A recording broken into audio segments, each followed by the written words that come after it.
Okay, let's start settling into our posture. Excuse me.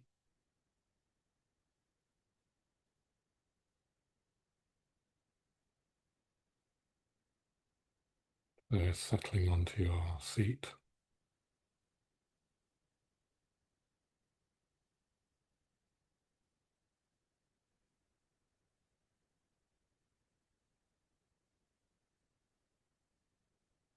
And immediately that you feel comfortable, bringing awareness to the physical sensations you can experience,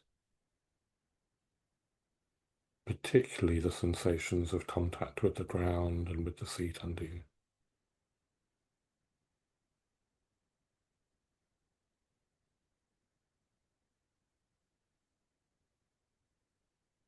So grounding yourself in the way that we have been doing. The weight dropping into the earth.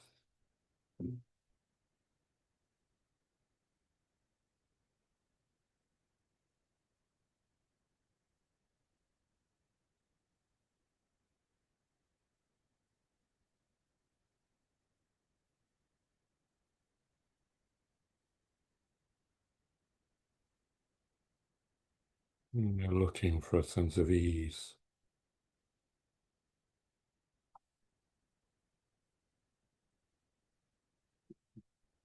in the body, in the heart and mind.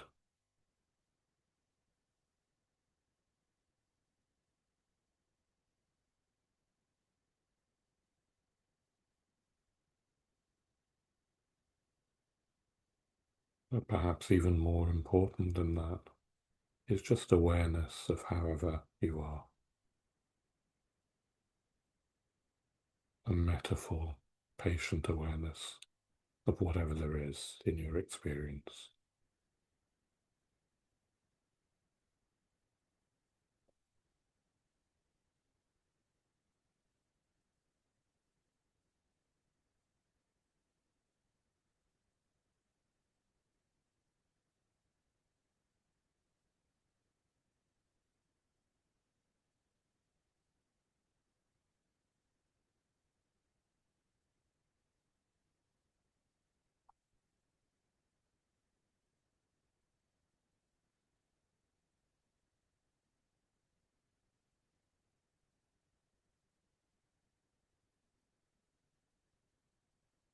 It's as if you're flooding your body with awareness.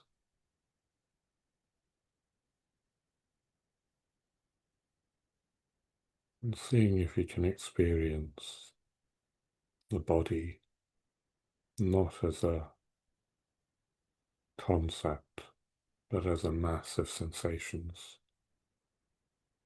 flickering sensations, always changing, always flowing, like a cloud of sensations.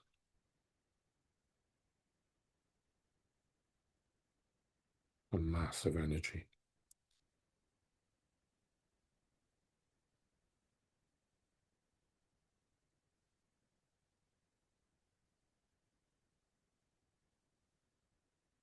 And in that mass of energy, the more you can let go of tension, of tightness, of holding on,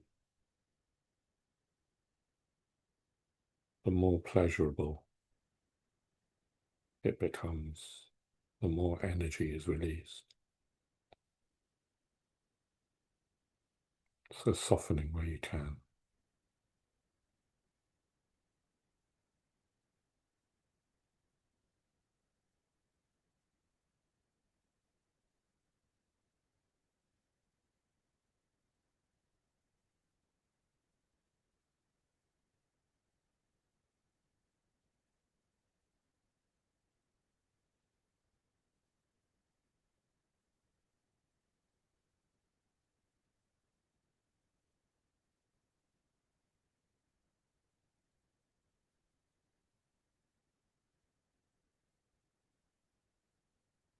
And you can use the breath to help have a sense of softening from the inside, as if the breath is massaging your body from the inside.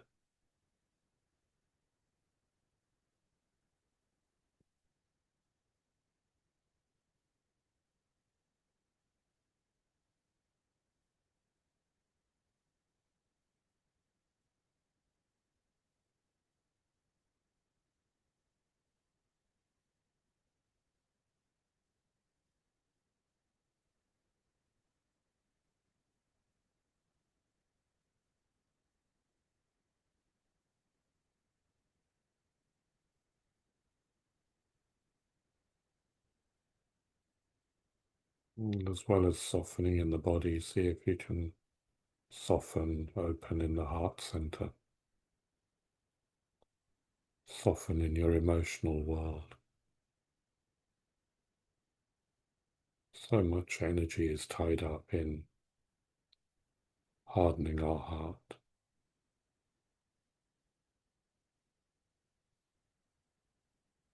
Seeing if you can release that a little bit more.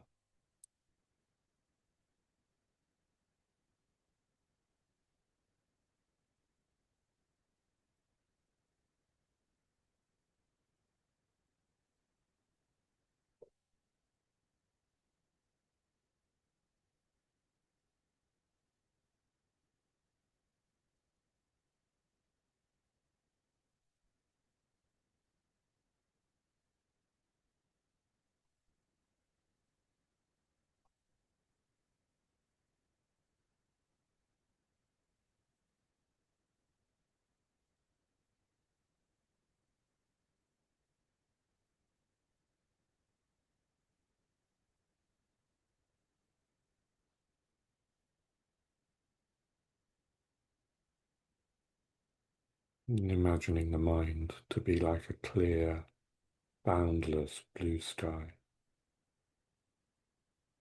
The thoughts can be like passing clouds in a sky of awareness.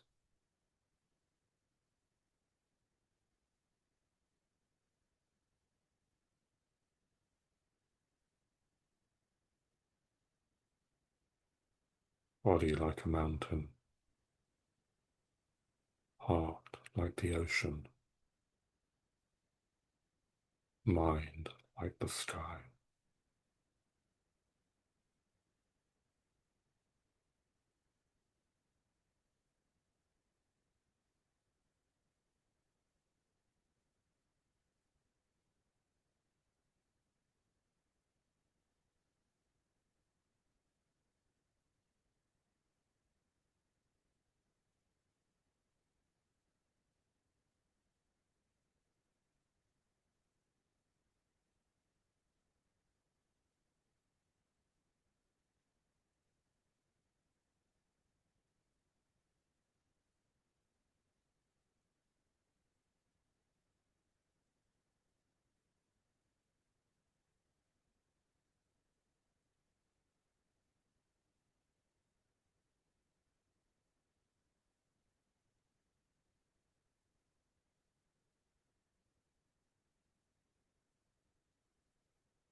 And when you feel ready, opening your eyes, coming out of the practice.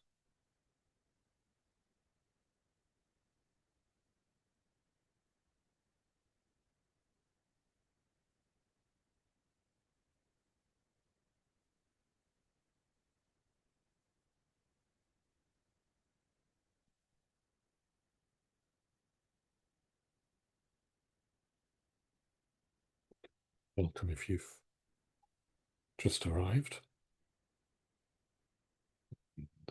Yeah, nice to see you again, as much as I can see you anyway. Um, yeah, so this morning I want to try and talk a little bit more about Shraddha and see if I can also touch on wisdom again in the time that we've got. So somebody in the chat was asking the other day about how they cultivate Shraddha. This faculty that both Maitrabandhu and I have been emphasizing quite a bit, which is a faculty of, well, faith, but sometimes it's translated as confidence and trust in this higher dimension or in enlightenment that is part of the nature of things. You could say it's a dimension in reality. You could say it's the true nature of things. You could say it's the true nature of ourselves, our own mind at its um, highest or deepest is of the nature of enlightenment. So how do you cultivate confidence in that? Because having some confidence in that is vital if you're going to deliberately open up to it or move towards it. Um, and Sangharakshita talks, he talks a lot about faith, but one of the ways in which he talks is he talks about the three kind of grounds of faith. There's intuition, there's reason, and there's experience. Intuition, reason, experience. So I thought I'd touch on each of those. Initially, you could say that we have an intuitive response to the Dharma. Um, so maybe you've had an intuitive response that meditation will help you in some way, and then you start practicing and you hear more about Buddhism, and it rings true, and you might not be able to fully articulate why.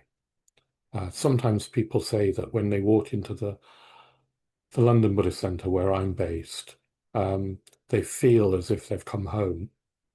And again, they're not really able to say what they mean by that. It's an intuitive response that this is somehow right and true. You know, as a teenager, I had that reading a few popular books on Buddhism. They were books on Zen Buddhism. They were way beyond anything that I could understand. They were full of paradox and contradiction, mystery, you could say. Um, and I had an intuitive response that I was a Buddhist. I mean, partly maybe I was showing off and being pretentious to my friends, but partly I think it was a genuine response to something that I didn't understand. You can cultivate that intuitive response as well. It's an imaginative response. So when in these meditations I've been encouraging you to bring to mind the Buddha, you know, that's us using our imagination and our intuition. You can cultivate that deliberately. Um, you can do that. Um, Intuition and imagination are very, very linked. They're also linked to um, a faculty of the heart. It's like the heart knows something that the head might not yet have caught up with. Um, so, you know, doing something like the metta bhavana, where we open our hearts, is also cultivating intuition and imagination. Okay, and then there's reason. Um, Buddhism isn't anti-reason. It's not a faith that is a blind faith.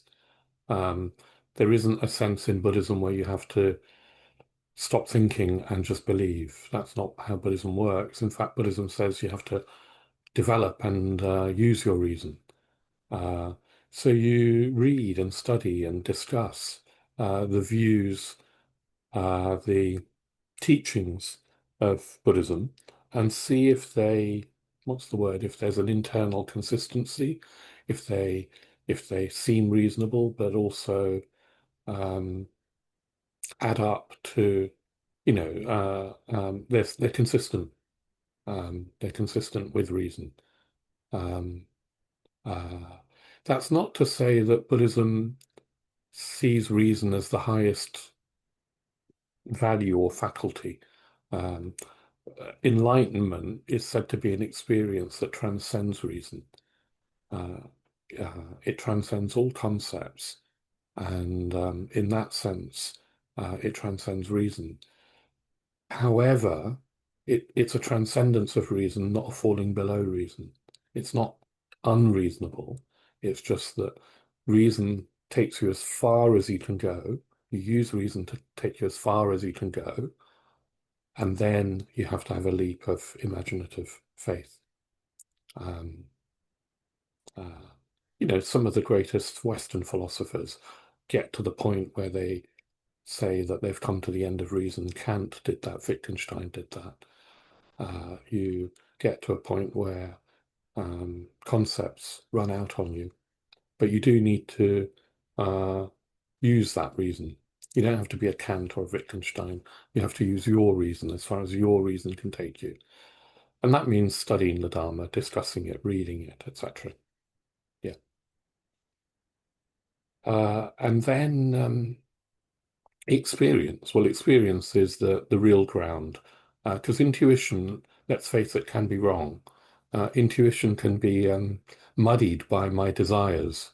So, I have an intuition that I need to eat more cake is, frankly, just greed. Uh, it's not some sort of spiritual faculty that I'm using. So intuition can go wrong. That's a sort of trivial example, but intuition can go wrong in in really dramatic ways.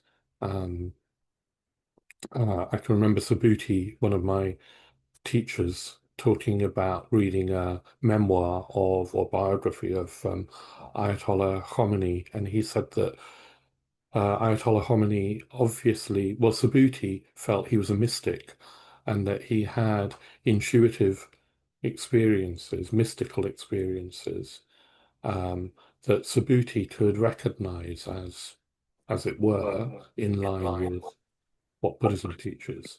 There are real intuitions. But his framework was very, very wrong. He used those intuitions to think that he was the prophet entitled to take people into war, resulting in the death of thousands. Do you sort of mean intuition can be mixed up with egotism, wrong views, and all sorts of things? So it's not just as innocent as having another piece of cake. You can you can do a lot of damage thinking that you're right and having some sort of mystical experience. So you have to have reason. You have to use that reason against the teachings of the Buddha. So you have to measure your experience up against the teachings of Buddha. And then eventually you rely on experience, which is the third ground of faith, your own experience. Does practicing Buddhism work in your experience? Uh, and you don't have to practice for many years in order to have some experience. This meditation challenge might have been enough to get a sense that, oh yeah, meditation works and Buddhism seems to make sense, even if you're completely new. But obviously, if you keep practicing, experience will deepen. And experience gives you a more solid ground of faith, you could say. Once you've sort of seen things it for yourselves, it's hard to doubt them. Um, Even though I must say that um, it's easy to forget experience, but that's another story. Anyway, they're the three grounds of faith: intuition, reason, and experience. So if you want to develop faith, uh, you have to develop those qualities. Yeah? Uh, which kind of means getting involved in the Dharma more. Reading about it, discussing it with people, hearing about it, but also meditating and trusting your intuition, at least where it lines up with your reason.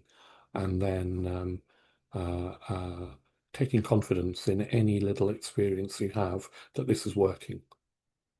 Also, like, I showed you my shrine. Let me show you it again. The other day I showed you my shrine. Oh, my microphone's gonna go. So I've got this beautiful image of Manjugosha, and just a very elaborate shrine. I can't really show you it fully because I'm in the way. Build a shrine. Um, uh, have some sort of visual, physical um, focus for your devotion. Devotion is very allied to faith. It's like we need to be devoted to this ideal of enlightenment in order to move towards it. It has to be attractive. There has to be beauty. Because, tell you what, if you haven't already discovered, Buddhism is a demanding path. It's hard. Uh, um, and you have to have some sort of sense of yearning and love for it. It has to be attractive in some way. So help yourself by creating a shrine or an attractive environment where you want to sit and practice, and see if you can cultivate devotion.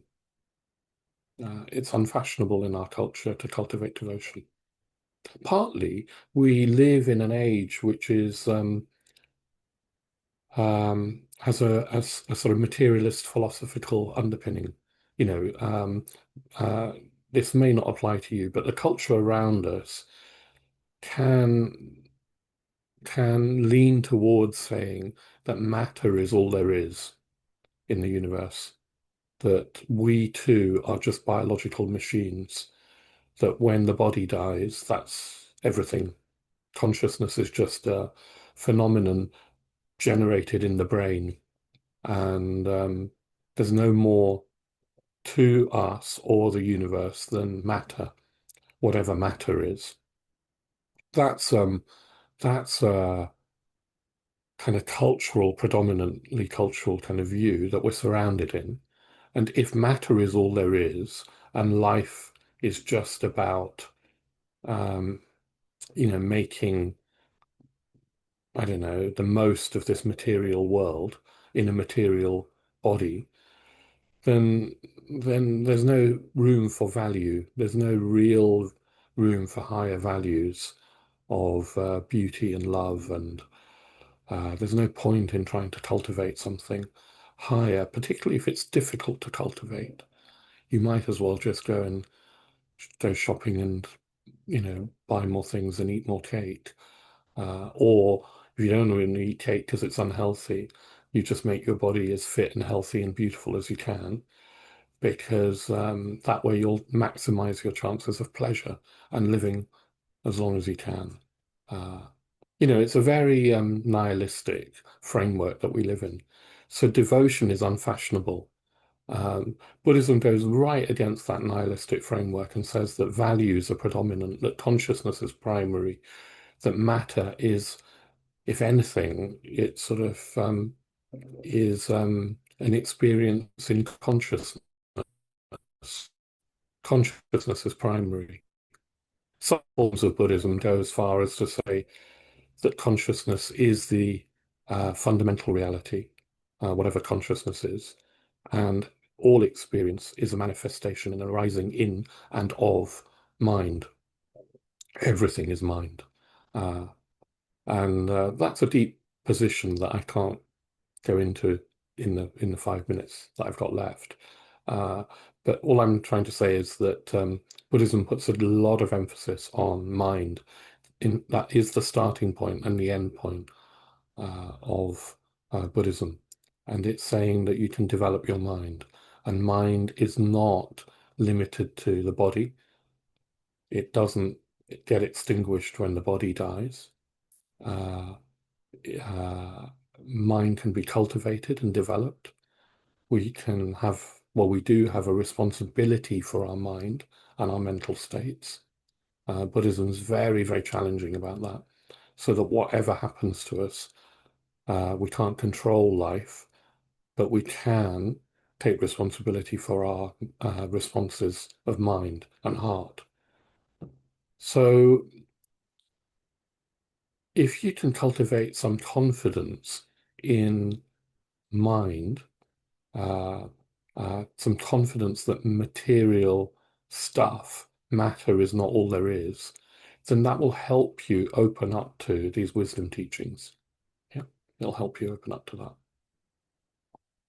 Uh, and lastly, um, materialism as a philosophy is very shallow. I think it's a very shallow philosophy.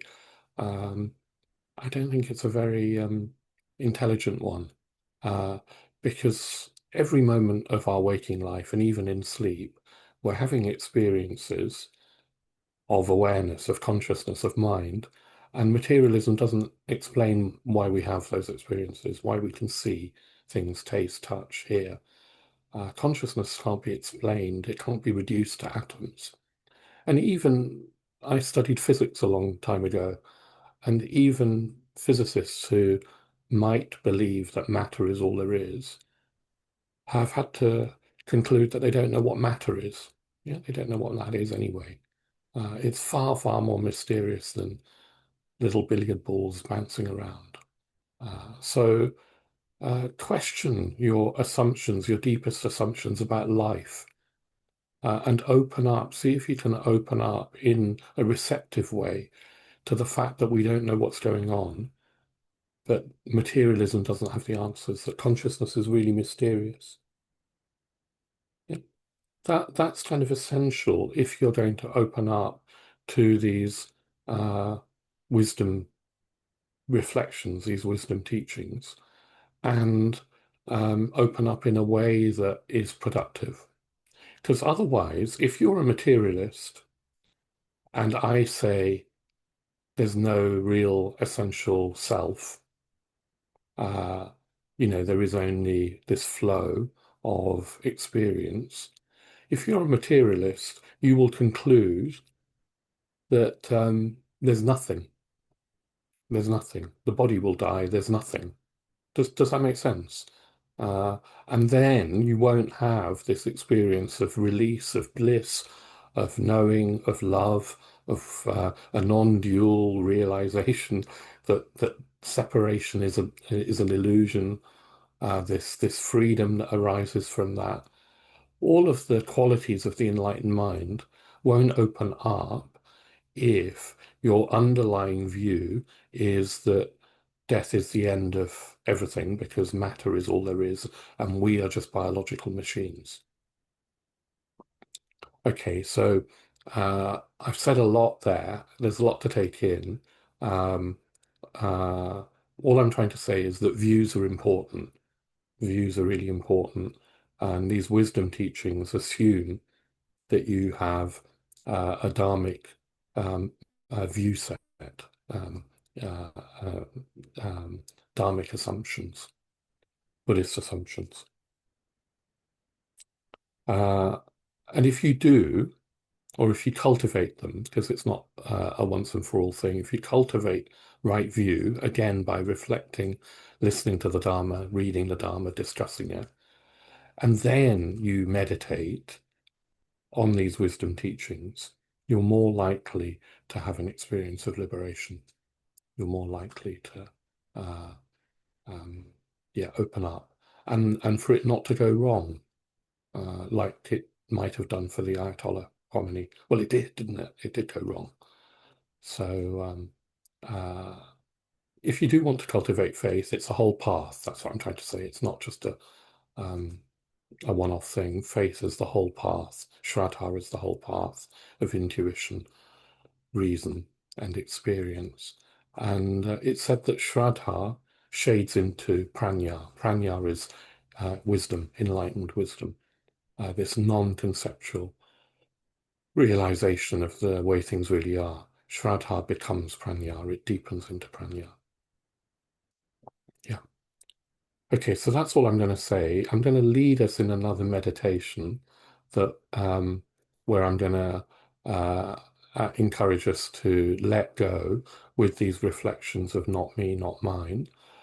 I really encourage you to do that with as much open-hearted faith and metta as you can, It's really helpful to imagine that you're sitting in the presence of the enlightened mind, in the presence of the Buddha. Try that again if you haven't been doing so already, and and then let's see what happens. Okay, so let's set up once more.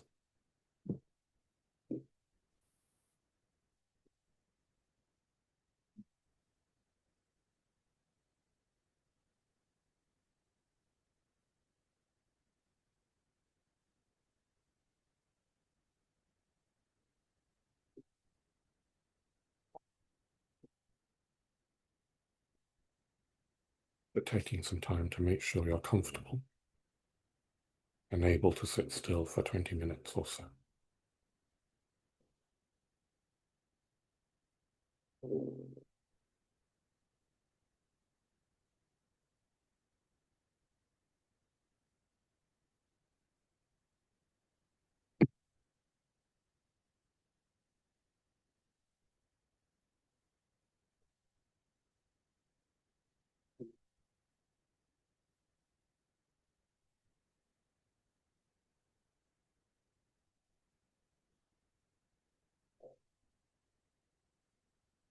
We're bringing awareness to our experience, this body-mind,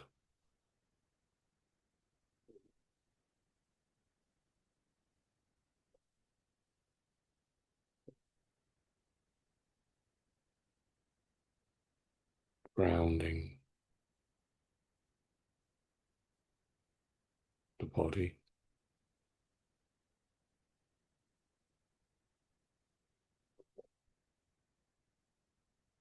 settling the mind.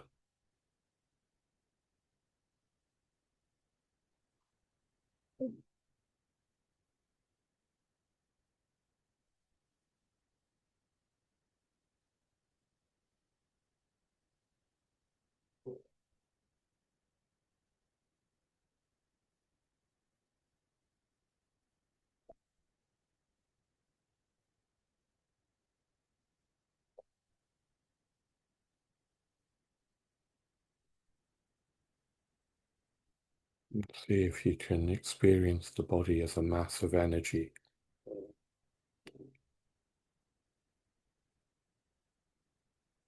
rather than impose an idea or an image of the body on your experience. Just open up to the sensations you can feel in the body, like it was a mass of energy.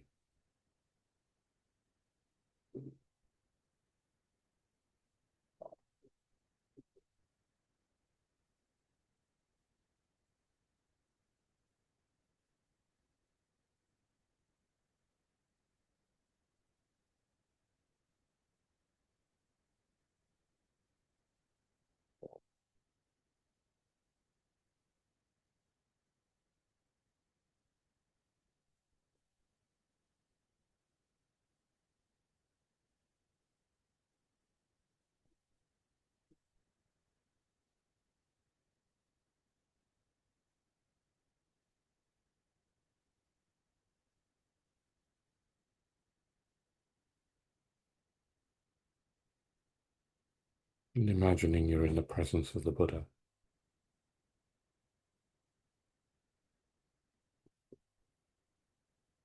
and the qualities of his wisdom, his compassion, his love,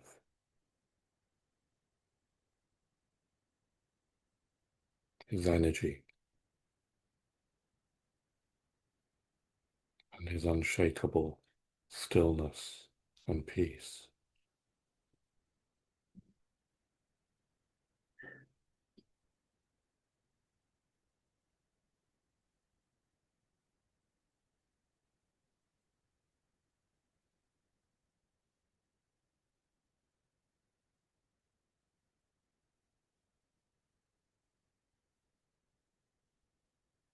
Becoming receptive to those qualities, receptive to the Buddha.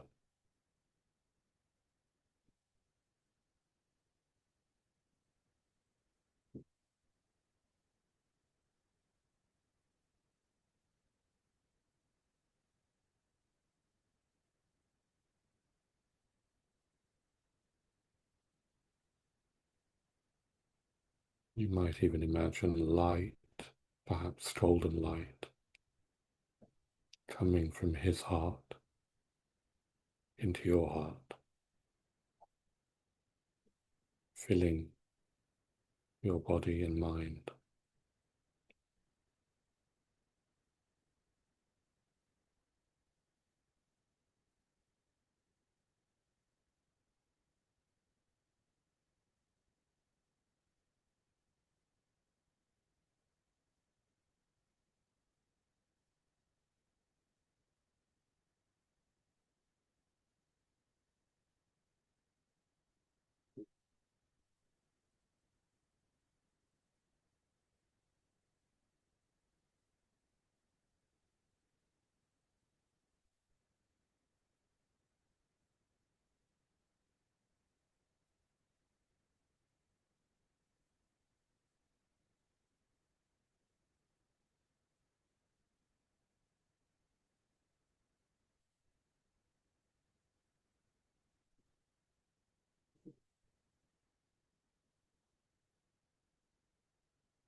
And if the mind wanders, you can use the sensations of the breath as an anchor for your awareness.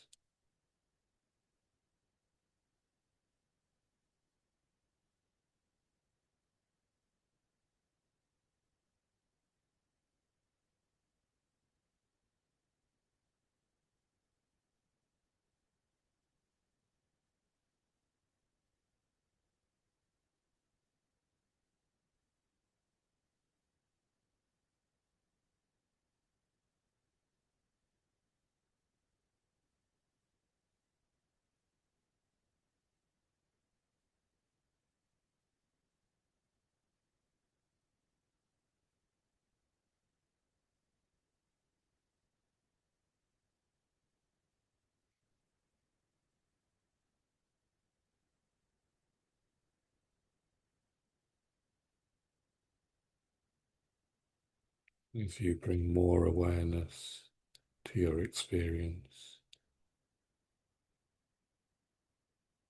you notice it's always changing, flowing.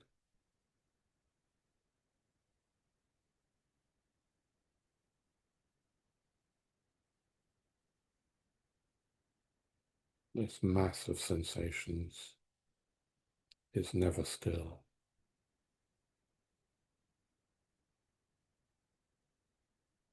Let's just flow.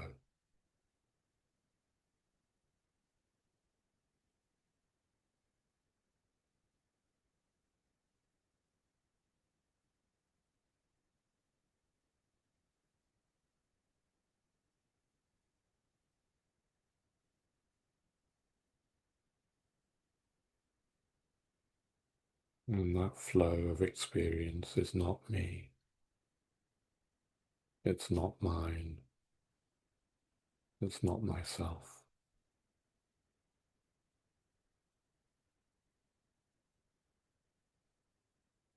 See if you can let go of holding on, of identifying with it, of clinging to it, or of pushing it away.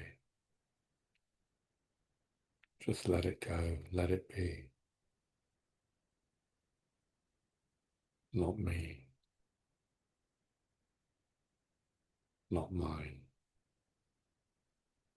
not myself.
The thoughts that come and go through the mind, they too are not me, not mine, not myself.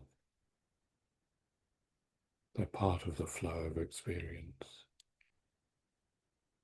letting them come, letting them go, without identifying or clinging or pushing it away.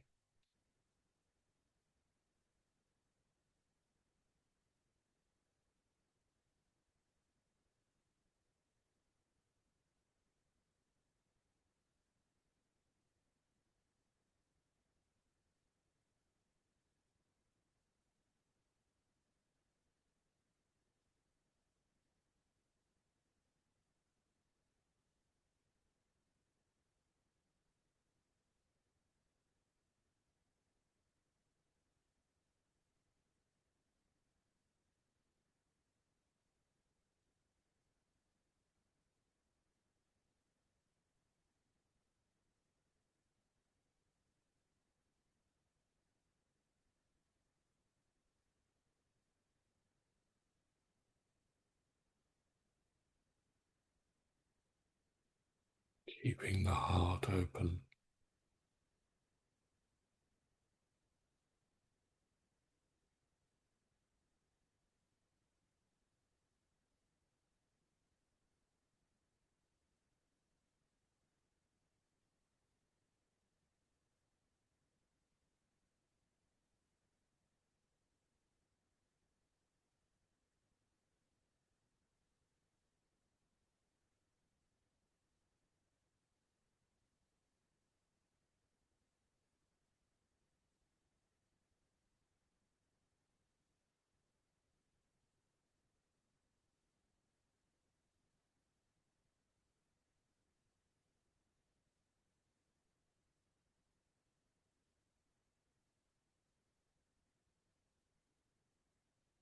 saying that it's okay to let go of clinging to experience.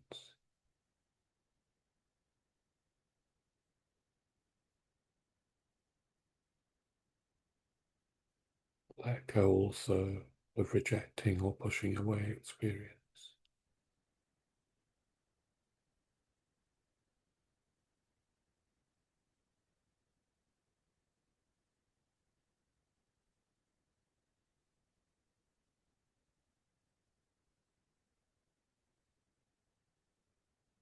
Let go into the blue sky of the mind,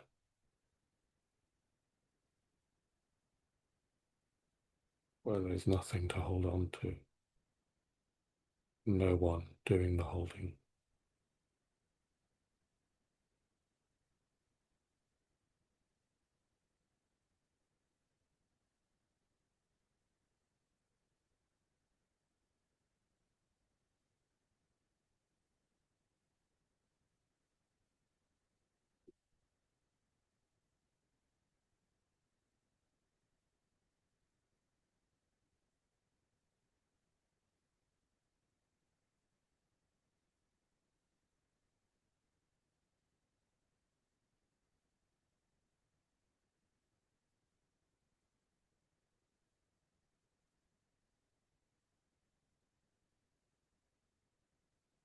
Not me, not mine, not myself.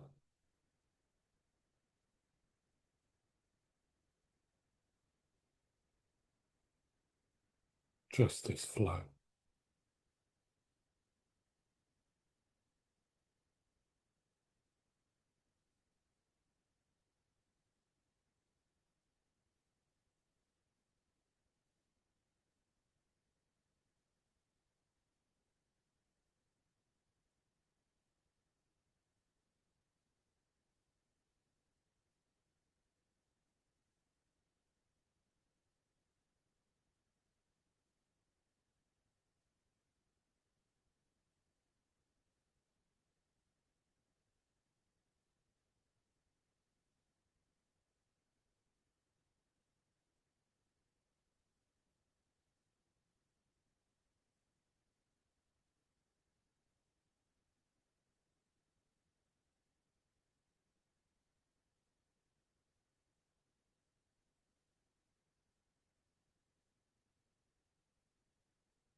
letting go into vastness, boundlessness.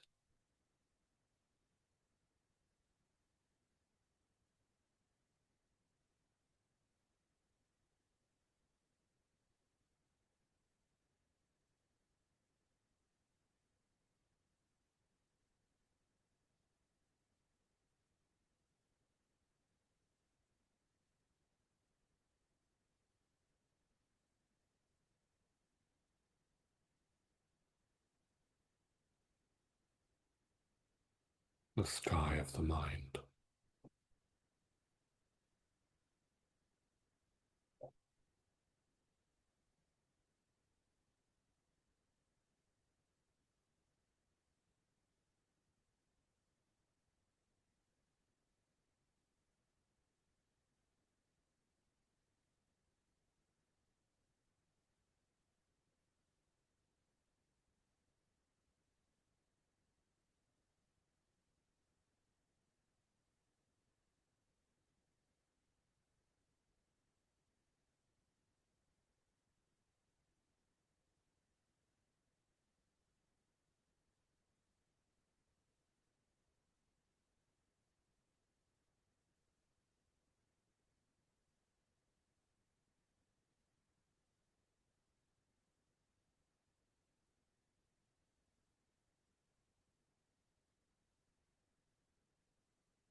And then beginning to relax any effort you're making.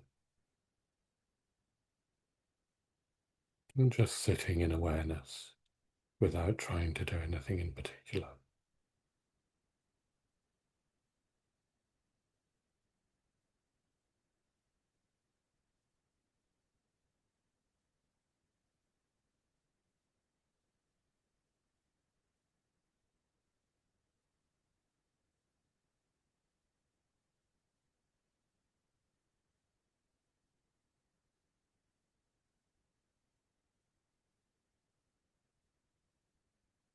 And the way of love is not a subtle argument. The door there is devastation. Birds make great sky circles of their freedom. How do they learn it? They fall, and falling, they're given wings.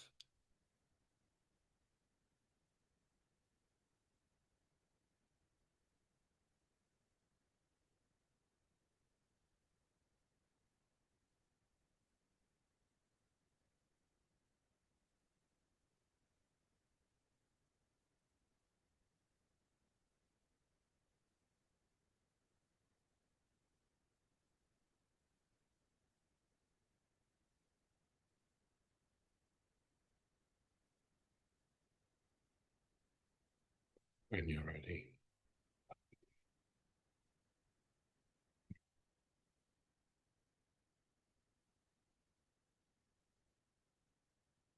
getting comfortable.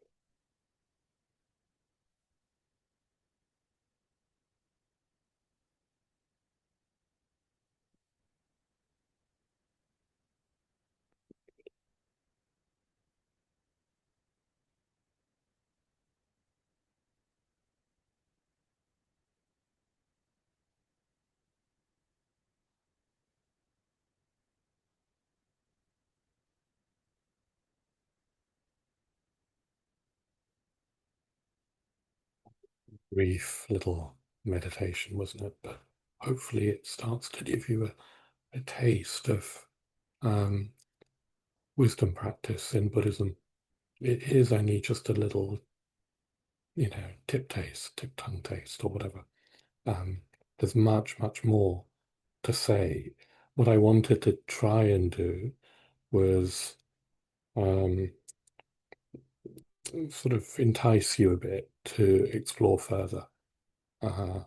and if you're already exploring the Dharma, to, in a way, encourage you to stay with it, because there's so much more to explore, and these wisdom practices are powerful, they're transformative, and uh,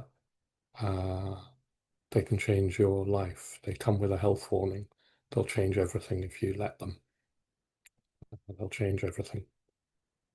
That last poem was a little poem by Rumi, um, the Sufi mystic and poet, who talks so beautifully of surrender, of letting go, of opening the heart, and opening to love and wisdom, which are not different.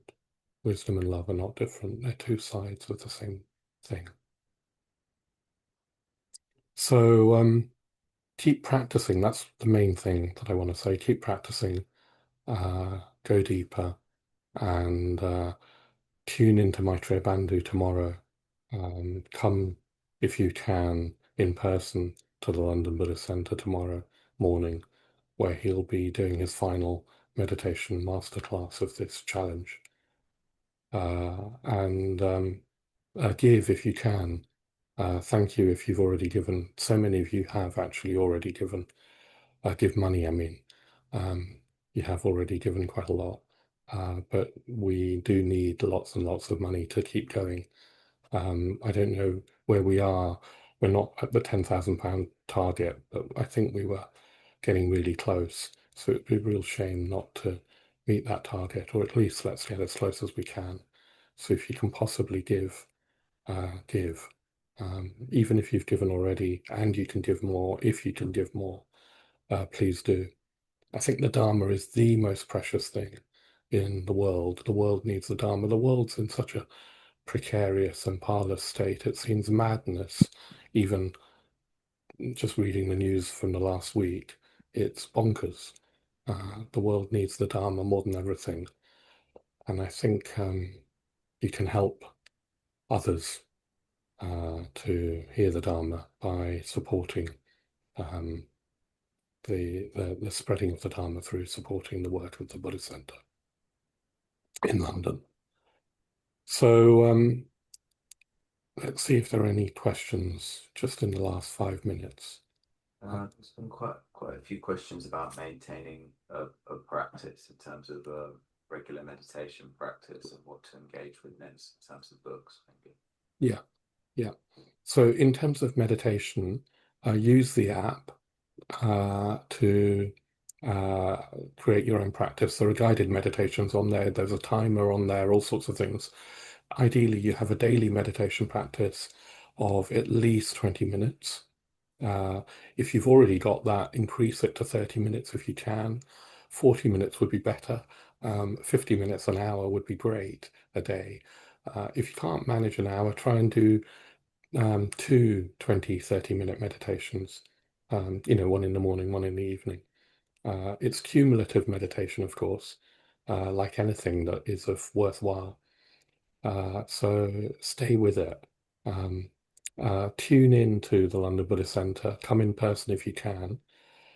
In terms of books, there's so many books by Sangharakshita that are worth reading. Um, a really good introduction if you want to understand more about what Buddhism has to say about the nature of things is What is the Dharma? If you want to understand more about the path, the book on the Noble Eightfold Path is really good, both by Sangharakshita. But there's also loads of talks on Free Buddhist Audio by Bhante Sangharakshita, by other teachers, by myself. Just have a listen, dive in, and see what you find. The main thing is you keep practicing. And if you are near a Buddhist center, Triratna Buddhist Center, then go along. There's loads of things on offer. And particularly you want to engage in a community. If you're not near a Buddhist center, you might have to do that online as best you can. If you're in the Isle of Wight, like some people, just engage as best you can, Dan. online, and there are lots of resources. Uh, the LBC alone stretches all over the world.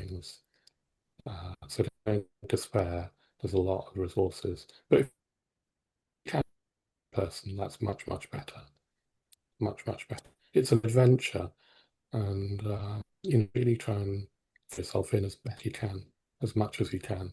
Uh, Anything else that you do in life is, to my mind, secondary to developing our consciousness towards wisdom. I think that's why we're here. That's what we're here to do, is to learn wisdom and love. And anything else you do, your job, your career, your relationships, your possessions, your preoccupations, Netflix, that's all got to be secondary to this great task of developing our hearts and minds. And if you do that, you'll have a positive effect on the world. It's not, sometimes people think it's a sort of selfish preoccupation, Buddhism, but it's not. It's what the world really needs. And if you practice, you develop your consciousness, you all have an effect on those around you and your sphere of influence. And if we do that collectively, if we do that together, and there are tens of thousands of us just in Triratna, let alone all the other Buddhist movements there are in the world who are also doing that. There are millions of people trying to do that. If we do that together, we become a force for good in the world, and the world really needs that.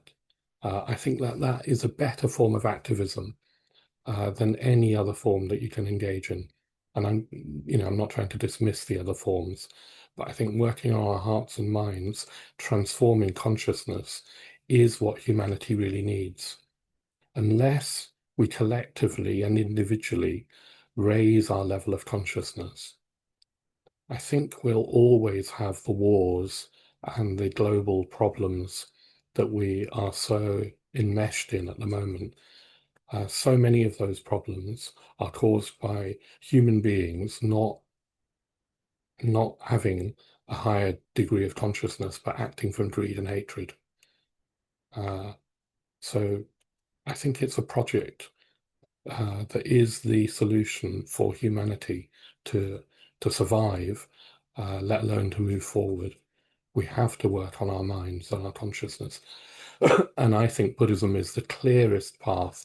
I'm sure it's not the only path, but I think it's the clearest, most intelligent, explicit, and helpful way of doing that. Yeah, and I'm convinced of that. So really, really try and do that. The poem is by Rumi. He doesn't give titles to his poems. Somebody's just asked. Uh, the first line, if you look it up, if you Google it, you'll find it. The way of love is not a subtle argument, um, translated by Coleman Barks. And finally, I just want to wish you well. Sorry I can't answer all your questions. We're just trying to squeeze so much into an hour. And but I really, really wish you well with your practice, your lives. I hope our paths keep crossing again and again. Hope to see you again soon. Yeah, go well.